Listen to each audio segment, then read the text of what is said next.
நான் வந்து அகிலுக்கு மாவட்டத்தை சேர்ந்தவன். இங்கேருந்து லைக் வீட்டில் சீட் கிடச்சி தான் நாங்கள் ஐசிஆர் இன்ஸ்டியூட் மூலயமா ஹெவி காஷ்மீர் அக்ரிகல்ச்சரல் யூனிவர்சிட்டி ஆஃபீஸர்ஸ் ஹைந்தஸ் அந்த காலேஜில் வந்து எம்எஸ்சி படிச்சுட்டு இருந்தோம். எங்கள் கூட சேர்ந்தவங்க ஒரு 38 மெம்பர்ஸு. இது மாதிரி காஷ்மீரில் ரொம்ப அந்த சூழ்நிலை சரியில்லாததுனால எங்களால் அங்கேருந்து அப்ரோச் பண்ணி வெளியே ஈஸியாக வர முடியல.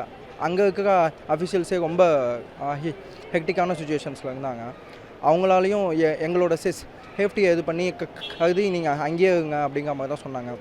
எங்களுக்கு ரொம்ப பதட்டம் அது அதிகமானதுனால நாங்கள் எல்லாருமே ஒரு அனலைஸ் பண்ணி இது மாதிரி நம்ம கவர்மெண்ட்டை கான்டாக்ட் பண்ணலாம், அவங்க ஹெல்ப் பண்ணுவாங்க கண்டிப்பாக அப்படிங்கிற ஒரு நம்பிக்கையில் கான்டாக்ட் பண்ணோம். உடனே அதுக்கு ஒரு ஐஏஎஸ் ஆஃபீஸர், அந்த ரெஸ்பெக்டிவ் சார் நேம் வந்து அஃப்தாப் ரசூல், அந்த சார் தான் வந்து எங்களை உடனே கான்டாக்ட் பண்ணாங்க. அந்த சாரோட நேட்டிவ் வந்து ஆக்சுவலாக காஷ்மீர் அவங்க. ஸோ அவங்க வந்து எங்களை ஈஸியாக கோஆர்டினேட் பண்ணி ஜம்மு வகை அழைச்சிட்டு வந்தாங்க. அவங்களாலையுமே வந்து ஜம்மு வகைக்கு தான் அசஸ் பண்ண முடியுது. காஷ்மீருக்குள்ளே அவங்களால இது ஆக முடியல, என்டர் ஆக முடியல. ஏன்னா ரோட்வேஸு ஏர்வேஸு எல்லாமே பிளாக் ஆகிடுச்சு ஃபுல்லாக. ஸோ அவங்களால அசஸ் பண்ண முடியல. ஸோ சார் என்ன சொன்னாங்க, நீங்கள் எப்படியாவது இங்கே ஜம்மு வந்துடுங்க, நாங்கள் உங்களுக்கு இங்கேருந்து நாங்கள் ஃபுல்லாக இது பண்ணிக்குவோம், பார்த்துக்கோங்க மாதிரி சொன்னாங்க. அப்போ நாங்கள் எங்களோட முடிஞ்சாலும் எஃபோர்ட் போட்டு அங்கேருந்து ஜம்மு வந்துட்டோம். அப்போ ஃபுல் அண்ட் ஃபுல் எங்களை ஹேண்ட் ஓவர் பண்ணது ஃபுல்லாக தமிழ்நாடு கவர்மெண்ட் தான். எல்லோரும் சொல்லிகிட்டு இருக்காங்க லைக் சென்ட்ரல் கவர்மெண்ட் இப்படி இது பண்ணிச்சு, அவங்க என்ன எதுவும் ஆக்ஷன் எடுக்கலையான்னு சொன்னாங்க. அவங்க எதுவுமே பண்ணல, ஏன்னா அவங்களுக்கே எதுவும் அண்டர்ஸ்டாண்ட் ஆகலை, புரியல. ஸோ ஃபஸ்ட் எடுத்த தமிழ்நாடு கவர்மெண்ட் இந்த இனிஷியேட்டிவ் எடுத்து அதுக்கப்புறம் வந்ததுக்கப்புறம் தான் அஸ்ஸாமு, ஆந்திர பிரதேஷ், அப்புறம் ஒடிஷா, கர்நாடகா இந்த ஸ்டேட்டில் உள்ள பசங்களாம் வந்து அவங்களோட அஃபீஷியல்ஸை வந்து கான்டாக்ட் பண்ணி இப்போ அங்கேருந்து வந்துட்டுருக்காங்க. இப்போ நாங்கள் இங்கே 5 பேர் வந்து ஃப்ளைட்டில் வந்துட்டோம். ஏன்னா நாங்கள் ஏற்கனவே வந்து ஃப்ளைட்டு இது பண்ணதுனால புக் பண்ணதுனால வந்தோம். மிச்சம் எல்லாத்துக்குமே வந்து அவங்களே சாகே வந்து அஃப்தாப் ரசூல் சார், அந்த ஆஷிஷ் குமார் சார், அவங்க தான் வந்துட்டு கோஆர்டினேட் பண்ணி அவங்களுக்கு ட்ரெயினில் டிக்கெட் போட்டிருந்தாங்க. இப்போ அவங்க ஒரு 28 மெம்பர்ஸ் இப்போது வந்துட்டு இருக்காங்க ட்ரெயினில். அவங்க ஹைதராபாத்துக்கு வந்துட்டாங்க. ஸோ எங்களை அழைச்சிட்டு வந்து இவ்வளோ தூரம் செக்யூராக பார்த்துக்கிட்ட நம்ம ஸ்டாலின் சார் அவங்களோட ஹோஸ்னால தான் இவ்வளோ எஃபோர்ட் போட்டு அழைச்சிட்டு வந்தாங்க. ஸோ அவங்களுக்கு ரொம்ப நன்றி. அண்டு அதுக்கப்புறம் நம்ம அமைச்சர் சார் அப்போ அவங்க அட்டாக் ஆகிட்டு இருந்தப்போ எங்களுக்கு இது பண்ணி ஃபோன் பண்ணி, நீங்கள் ஒன்றும் பேனிக் ஆகாதீங்க, இது மாதிரி ஆக்ஷன் எடுக்கிறாங்க, நீங்கள் எதுவும் இது பண்ணாங்க சொல்லி இண்டிவிஜுவலாக எல்லாத்துக்கும் ஐ மீன் ஒவ்வொருத்தங்க ஒவ்வொரு காலேஜில் இருந்தாங்க. இங்கே 5 பேர், அங்கே 8 பேர், 10 பேர் அப்படி இருந்தாங்க. எல்லாத்துக்கும் இண்டிவிஜுவலாக ஃபோன் பண்ணி எதுவும் இப்போ பேனிக்காக வேணால் நான் ஆக்ஷன் எடுப்போம்னு சொல்லி எங்களோட ஃபுல் கான்டாக்டில் இருந்தாங்க. அப்போ நம்ம எம்எல்ஏ கார்த்திகேய விவசாய சேனாதிபதி சார், அவங்க என்ன இதில் இருக்காங்கன்னு தெரியல. ஆக்சுவலாக அவங்களுமே வந்துட்டு எங்கள் கூட ஃபுல் கான்டாக்டில் இருந்தாங்க. ஸோ அஃபிஷியல்ஸ் எல்லாருமே நாங்கள் வந்து இப்போ ஏர்போர்ட்டில் சேர்க்க வகையுமே வந்து ஃபுல் கான்டாக்டில் தான் இருந்தாங்க எங்கள் கூட. ஸோ இன்னும் கொஞ்சம் பேர் வந்துட்டுருக்காங்க. வந்ததுக்கப்புறம் லைக் என்ன இது எடுப்பாங்கன்னு ஆக்ஷன் எடுப்பாங்க. இப்போது எல்லா கூட பேரண்ட்ஸும் வந்துருக்காங்க. இப்போ அங்கே ட்ரெயினில் வரவங்களுக்கும் இவங்களே வந்து அங்கே கன்சர்ன் இதுக்கு ஊருக்கு வந்து அழைச்சிட்டு போகவும் ட்ரெயின் மூலயமாவும் இங்கேருந்து சென்னையிலேருந்து பஸ் மூலயமாவும் எல்லாமே டிரான்ஸ்போர்ட்லாம் இது பண்ணியிருக்காங்க, அரேஞ்ச் பண்ணியிருக்காங்க.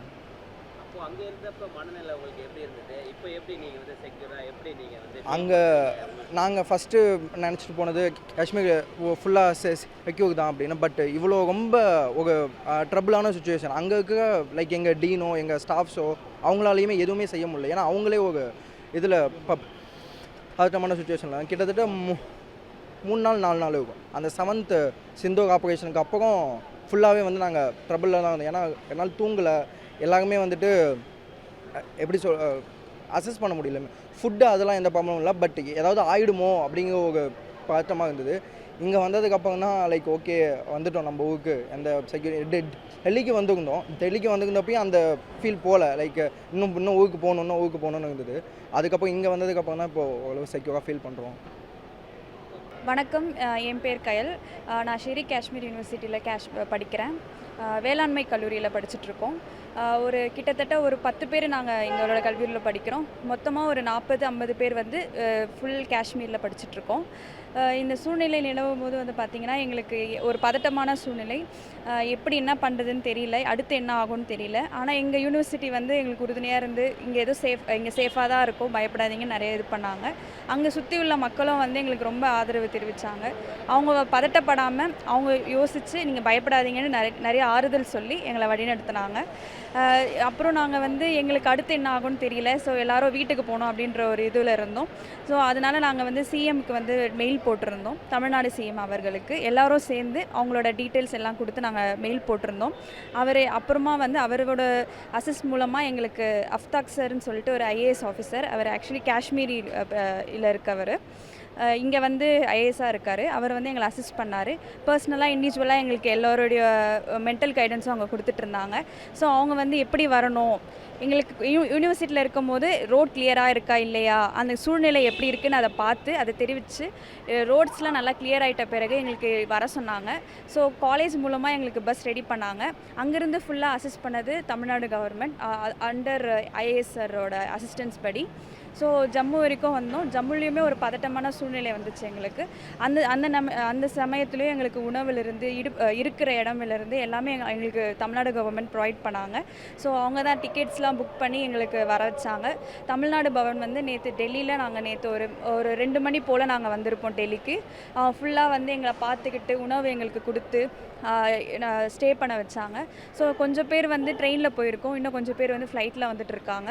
இன்னும் கொஞ்சம் பேர் வந்து இன்னொரு சிதம்பரம், மதுரை அந்த மாதிரி சைடுக்கு கிளம்பிட்டு இருக்காங்க ட்ரெயினில். ஸோ இது நாங்கள் காஷ்மீர்லேருந்து இங்கே வர வரைக்கும் ஃபுல் அசிஸ்டன்ஸ் அண்ட் கைடன்ஸ் வந்து தமிழ்நாடு கவர்மெண்ட் எங்களுக்கு கொடுத்துருக்கு. அவங்க தான் எங்களுக்கு எல்லா டிக்கெட்ஸ்லேருந்தும் எல்லா ஃபெசிலிட்டிஸும் ஏற்படுத்தி கொடுத்துருந்தாங்க. அவங்களோட கைடன்ஸ் அண்ட் அசிஸ்டன்ஸ் இல்லாமல் எங்களால் இவ்வளோ சீக்கிரமாக இந்த இடத்துக்கு வந்திருக்க முடியாது, பாதுகாப்பாகவும் வந்திருக்க முடியாது. ஏன்னா அங்கே இருக்கிற சூழ்நிலை எப்படின்னு எங்களுக்கு தெரியல. நாங்களே முயற்சி செய்து நாங்கள் டிக்கெட் புக் பண்ணியிருந்தாலும் அவங்களுக்கு கிடச்சிருக்குமான்னு தெரியல, எப்படி போயிருக்கணுமான்னு எங்களுக்கு தெரியல. ஆனால் அவங்களோட உறுதுணையால், அவங்களோட இன்ஃப்ளூயன்ஸால் எங்களுக்கு நிறைய நல்லது நடந்திருக்கு. ஸோ நாங்கள் ரொம்ப ஹாப்பியாக ஃபீல் பண்ணுறோம். And we feel safe here. And thank you so much for Tamil Nadu government. என் பேர் பியூலா. நான் சிதம்பரத்துலேருந்து வரேன். நான் ஷெரி காஷ்மீர் அக்ரிகல்ச்சர் யூனிவர்சிட்டியில் பிஹெச்டி ஃபஸ்ட் இயர் பண்ணிகிட்ருக்கோம். ஸோ ஆஃப்டர் May 7 சிந்தூர் ஆப்ரேஷனுக்கு அப்புறமேட்டு வந்துட்டு அடுத்த நாள்லேருந்து வந்துட்டு பாகிஸ்தான் வந்துட்டு தாக்குதல் அவங்க ஆரம்பிக்கும் போது ஃபுல் பேனிக்காக இருந்துச்சு. ஏன்னா ரொம்ப பயமாக இருந்துச்சு. ஏன்னா நைட் ஆனால் வந்துட்டு ஒரு 8-9 போல் வந்துட்டு ஃபுல் பிளாக் அவுட் பண்ணிவிடுவாங்க, எங்கேயுமே பவர் இருக்காது, எதுக்குமே வந்துட்டு அக்சஸ் பண்ண முடியாது. அந்த மாதிரி ஒரு நிலைமையில் இருந்துச்சு. ரொம்ப பேனிக்காக இருந்துச்சு. ஏன்னா நைட் லைக் பகலில் பார்க்க காமாக இருந்தாலும் நைட் ஆனால் என்ன வருமோ, என்ன நடக்குமோன்ற பதட்டம் வந்துட்டு எல்லா ஸ்டூடெண்ட்ஸ்கிட்டையும் வந்துட்டு நிலவிட்டு இருந்துச்சு. ஸோ அந்த மாதிரி சுச்சுவேஷனில் நாங்கள் வந்து தமிழ்நாடு கவர்மெண்ட் அப்ரோச் பண்ணும்போது தமிழ்நாடு கவர்மெண்ட் வந்து ரொம்ப எங்களுக்கு சப்போர்ட்டிவாக இருந்தாங்க எல்லா விஷயத்துலையும். அங்கேருந்து ஜம்முக்கு மட்டும் எங்கள் யூனிவர்சிட்டி வந்துட்டு பஸ் அரேஞ்ச் பண்ணி கொடுத்துருந்தாங்க. அதுக்கப்புறத்துலேருந்து அங்கே ஜம்மு டு டெல்லி வரதாகட்டும், டெல்லியில் நாங்கள் ஸ்டே பண்ணியிருந்ததாக இருக்கட்டும், டெல்லி ரயில்வே ஸ்டேஷனுக்கே வந்துட்டு வண்டியெல்லாம் அனுப்பி எங்களை கூட்டிகிட்டு வந்து தமிழ்நாடு ஹவுஸில் ஸ்டே பண்ண வச்சு எங்களுக்கு ஃபுட்டு, அக்கமடேஷன், எங்களுக்கு அதுக்கப்புறம் நாங்கள் வீட்டுக்கு வரத்துக்கு தேவையான எல்லா விதமான டிக்கெட்ஸ், அப்புறம் இங்கேருந்து சென்னையிலேருந்து வீட்டுக்கு போக வேண்டிய டிக்கெட்ஸ் எல்லாமே வந்துட்டு எங்களுக்கு தமிழ்நாடு கவர்மெண்ட் தான் ஹெல்ப் பண்ணாங்க. நாங்கள் அங்கே போனப்போ கூட வந்துட்டு மினிஸ்டர் அங்கேருந்து எங்கள் எல்லாரையும் பார்த்து பேசி உறுதுணையாக வந்துட்டு எங்களுக்கு கம்ஃபர்ட் பண்ணி எங்களை வந்துட்டு பத்திரமா தான் இருக்கிறீங்க, யாரும் பேனிக் ஆக வேண்டாம், நாங்கள் எப்பயுமே உங்களுக்கு சப்போர்ட் பண்ணுவோம் அப்படின்றத வந்துட்டு நாங்கள் டெல்லி வந்தப்புறமும் சரி, நாங்கள் காஷ்மீரில் இருக்கும் போதும் சரி, இங்கேருந்து மினிஸ்ட்ரியிலேருந்து எங்களுக்கு கால் பண்ணி எங்கள் கூட எப்பயுமே கான்டாக்டில் இருந்து நீங்களாம் சேஃபாக, ஒன்றும் பிரச்சனை இல்லை, இங்கே வந்துட்டு உங்களுக்காக தான் பண்ணிகிட்ருக்குறோம், உங்களை கண்டிப்பாக கூட்டிகிட்டு வந்துடுவோம் சேஃபான்னு சொல்லிட்டு எங்களுக்கு வந்துட்டு நிறைய உறுதியெல்லாம் கொடுத்து எங்களை பத்திரமா கூட்டிகிட்டு வந்திருக்கிறாங்க.